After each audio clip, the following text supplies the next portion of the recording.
Au nom du Père et du Fils et du Saint-Esprit. Amen. Évangile de Jésus-Christ selon saint Marc, chapitre 8, versets 1 à 10. En ces jours-là, comme il y avait une grande foule et que des gens n'avaient rien à manger, Jésus appelle à lui ses disciples et leur dit : J'ai de la compassion pour cette foule, car depuis 3 jours déjà, ils restent auprès de moi et n'ont rien à manger. Si je les renvoie chez eux à jeun, ils vont défaillir en chemin, et certains d'entre eux sont venus de loin. Ses disciples lui répondirent : Où donc pourra-t-on trouver du pain pour les rassasier ici dans le désert ? Il leur demanda : Combien de pain avez-vous ? Ils lui dirent : 7. Alors il ordonna à la foule de s'asseoir par terre. Puis prenant les 7 pains et rendant grâce, il les rompit et il les donnait à ses disciples pour que ceux-ci les distribuent. Et ils les distribuèrent à la foule.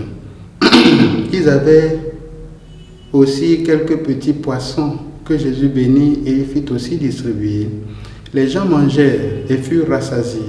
On ramassa les morceaux qui restaient. Cela faisait 7 corbeilles. Or, ils étaient environ 4000. Puis Jésus les renvoya. Aussitôt, montant dans la barque avec ses disciples, il alla dans la région de Dalmanuta. Acclamons la parole de Dieu. Louange à toi, Seigneur Jésus.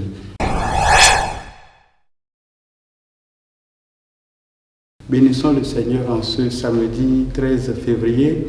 Confions-lui nos vies, spécialement toutes les personnes qui souffrent de faim dans notre monde. Vous savez que plus que le coronavirus, plus que le sida, plus que toutes ces maladies-là, plus que le cancer, la faim tue beaucoup de personnes dans notre monde. Que le Seigneur vraiment nous rende sensibles à cette situation. Et oui, mes frères et sœurs, chaque fois qu'on parle de faim, je suis convaincu que la faim est une question de justice.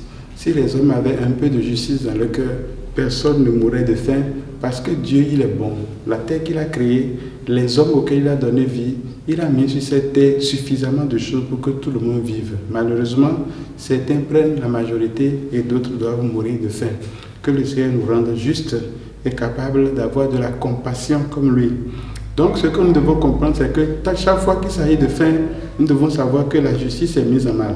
Et donc, quand on reconnaît cela, on entre dans la compassion comme Jésus, et la compassion doit nous conduire à l'action. Il ne suffit pas de dire, vraiment, Yako. Non, il faut s'engager ensuite à l'action. Vous savez, j'ai suivi une vidéo, je ne me rappelle plus quand même où est-ce que j'ai appris l'histoire.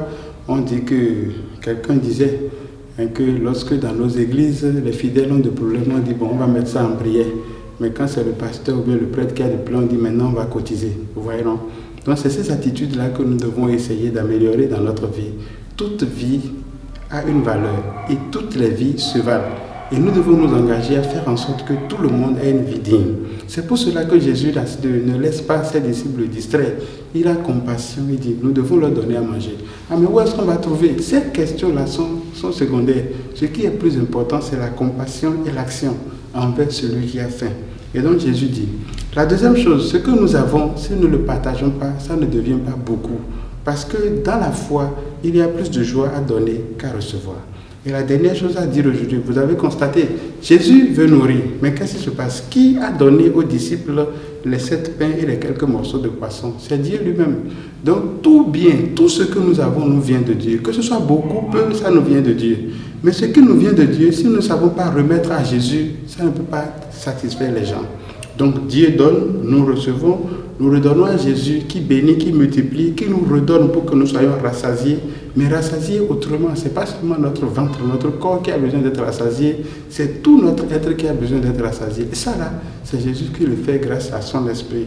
Donc Dieu nous donne, nous recevons, nous remettons à Jésus qui transforme, qui nous redonne. Et lorsque nous avons pris, nous retournons à Dieu. Ce qui vient de Dieu va encore à Dieu. Que le Seigneur nous montre ce chemin-là, de la compassion envers les gens qui ont besoin de nous et de la capacité de mettre tout ce que nous sommes, tout ce que nous avons à disposition pour sauver d'autres qui ont besoin maintenant et pour les siècles des siècles. Amen.